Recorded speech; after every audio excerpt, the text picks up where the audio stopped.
In the far future, on the black world of Gore, the God Butcher enters the chamber of his sleeping wife. She wakes and begs him to join her in bed, but he tells her that there is still work to be done. This alarms her. She heard the rumbling of thunder. Perhaps the slaves are acting up again. Gore tells his wife that it is just gods being gods, nothing more. Your bomb. It's almost finished then? She wonders. Almost. Yes. And once it is, once you finally killed all the gods, you'll be free then, won't you? We all will. I have dreamed of that day for such a very long time, my love. But tell me, why do we never speak of what comes after? After? You know what comes after. I'd like to hear you say it. After the bomb, I will finally be ready to... To what, my love? And please, don't say die. No, to live. Go back to sleep, my love, and know that the next time you wake, it will be to a world transformed. Above the planet, the Thor's mighty cosmic vessel breaches the atmosphere. Thor, the Avenger, suggests that they should conjure up a plan. All-Father Thor prepares for battle and states, "Follow my lead, the both of you, and try not to get killed. That's our plan." Young Thor, the hero of Asgard, looks to his older counterparts and adds, "Hit him with hammers until he breaks. That's my plan." However, the Avenger isn't so confident. The entire planet they hover over appears to be made from Gore's weapon. He suggests they keep the fight in the air as long as possible. The Allfather reminds the Avenger that their youngest counterpart is not a wielder of Mjolnir as of yet, meaning he cannot fly. Do not worry about me, old man. I'm the only Thor here who has already beaten the bastard twice. The Avenger raises an eyebrow and reminds the young one that he is also the only Thor who has been captured by Gore twice as well, and they can't afford to be rash and reckless in this fight. Gore, the God Butcher, approaches their flying vessel with wings made of shadow, and the hero of Asgard is the first to leap into action, bellowing, "Bah! You sour old crones have forgotten what it means to be a god of the Vikings. Here, let me show you." The Allfather follows soon after, calling out, "And you idiot children have yet to learn what it means to be king, let alone a failed one. For the glory of Asgard!" The Avenger sees this and ultimately has no choice but to follow suit. He looks to his hammer, his old friend Mjolnir, and asks for it to lend its strength before flying off as well. Then, the three gods strike with the fury of 1,000,000,000 storms. The sky explodes with lightning and black gore. Thunder echoes through the depths of space. Thunder and the pounding of hammers. The Butcher sends a slew of blackened tendrils and makeshift beasts at the god, stating that they should have brought more Thors. "Thank you for this, Thunder Gods. It would have been such a shame to have ended all of divinity without one last chance to be a butcher." The Allfather begins to glow with energy. He has waited 900 years for this moment, to feel the thunder in his blood once again. The Allfather focuses all the energy in his right fist, and with a thunderclap, he sends a powerful blast in the Butcher's direction, forcing the enemy to fly backwards at the speed of light and crashing on a moon planets away.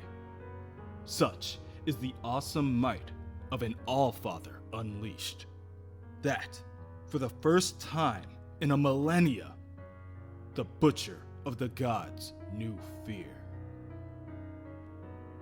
The Avenger and the Allfather swing their mighty hammers and chase after the villain at once. In his alarmed state, the God Butcher begins to fling massive pieces of the moon into space at the two approaching attackers. It would appear Gorr is throwing chunks of moon at us, the Avenger says as he watches the incoming debris. My Mjolnir finds that amusing. How about yours? The Avenger chuckles as he raises his own weapon and asks, Can't you hear it laughing? On the distant moon, Gorr is feverishly throwing one boulder after another. More power, he hisses. I need more power. That means more blood. Kill the slaves, he instructs his black berserkers. Massacre all the gods. The true history of Gorr's weapon had been lost to time, though there were many different stories and legends. Some say it was a blade forged by the elder gods and used in the time of creation to carve existence from the unbreakable stone of nothingness. Others say it was the darkness in all gods given form, and that whoever wielded it was merely an empty vessel for its murderous will. There were stories that it had slain billions upon billions even before Gorr, that it had raged through the worlds like a wildfire through dry stalks, that its power would continue to grow for all time, until the day it finally blackened all of infinity. Perhaps, on that day, they will tell stories of this one, of the day Gorr's black world became ringed with blood and the screaming of gods filled the cosmos entire. The day the lords of all the heavens were slaughtered like lambs. The two Thors can hear the screaming of the gods from worlds away. The Allfather tells the Avenger, Gorr is killing his slaves. He knows he's in trouble, and the god blood fuels his power. I will show that bastard blood, the Avenger says through gritted teeth. Let me... At that moment, a massive shadowy serpent erupts from the moon beneath them and consumes the two gods. They struggle within the darkness, but are unable to free themselves from the serpent's grasp. Gorr hovers upward and holds his hands out. I feel them, drowning. Feel the blackness flooding them. No Thor will survive this day. At that moment, the young hero of Asgard arrives, hammer in hand, mounted on the back of a sky shark. No Gorr will either, he curses. Ha! Faster, you stupid sky shark! Gorr tries to defend himself, but it's too late. No more chains. No more of your black berserkers. Just you and me now, Gorr. And the hammer I'm going to kill you with. Thor uses both hands to swing his mighty weapon and sends the butcher flying back to the surface of the moon. He jumps from the sky shark and follows the villain down and continues his godly onslaught. I tell you to pray to your gods, but I know you don't have any. Though, you may pray to me if you like. Though, if you pray for a quick death, don't expect your prayers to be answered. Meanwhile, the Avenger curses his own situation. Serpents. Always another damn serpent. We must free of this mire. Gorr must answer to the fury of our hammers. Am I not the Allfather, boy?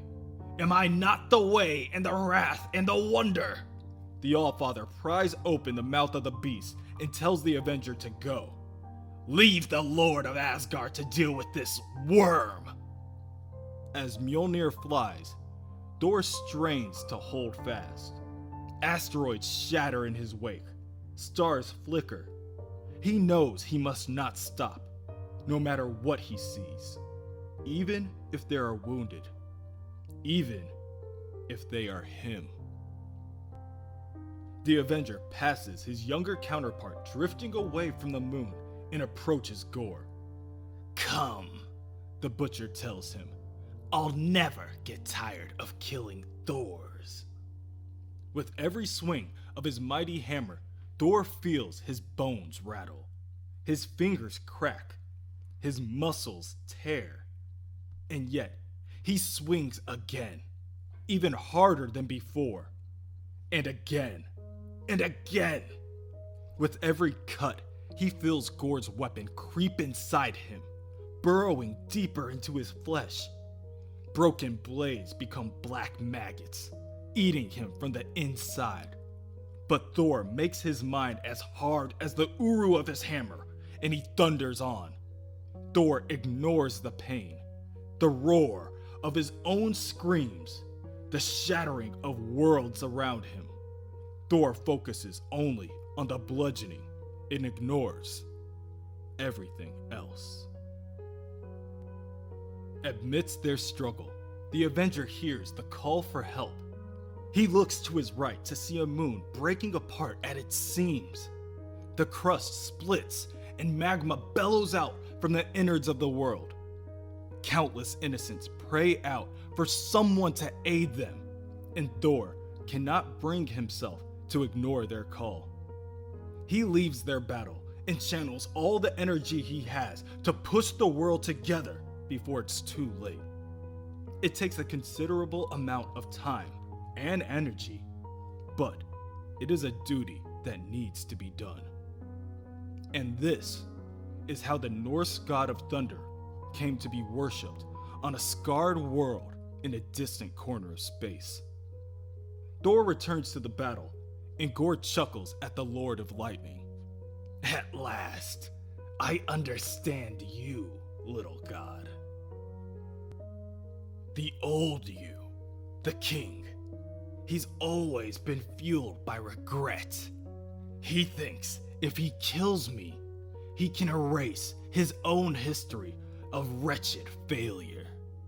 And the young one, the Viking god, he uses arrogance and rage to mask his crippling shame. But you, I could never quite figure out until now. You know I'm right. That's why you fight so hard. Why you try so desperately hard to seem so noble.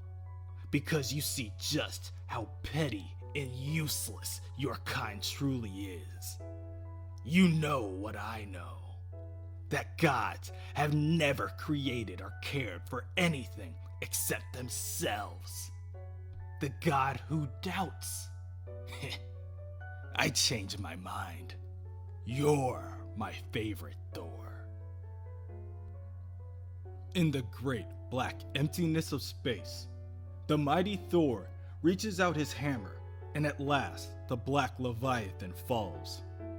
And Thor looks upon his work and knows it is just the beginning. Thor, the Father, the Lord of Asgard. Thor, the King of Kings.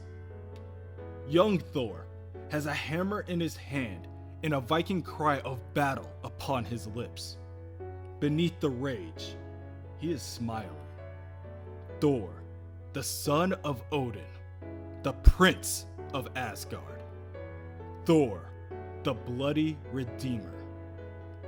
Thor, the Avenger, fights with the spirit of a multitude.